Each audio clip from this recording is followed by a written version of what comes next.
இன்றைய முருகன் வார்த்தை. நீ சிரிக்கிறாய், ஆனால் உன் உள்ளம் அழுது கொண்டிருக்கிறது. அது யாருக்கும் தெரியாது. நீ எத்தனை போராட்டங்களை கடக்கிறாய் என்று.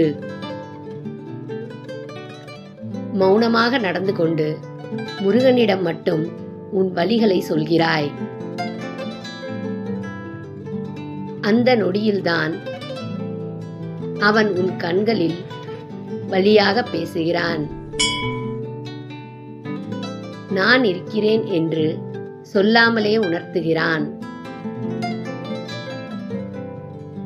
உன் வலி வீணாகாது. அது ஒரு நாள் வெற்றி உருவாகும் விதைதான். முருகன் உணர்கிறார் நீ செய்கிற உன் மௌன யுத்தங்களை. வேல்வேல் முருகா, வெற்றிவேல் முருகா. மீண்டும் சந்திப்போம்.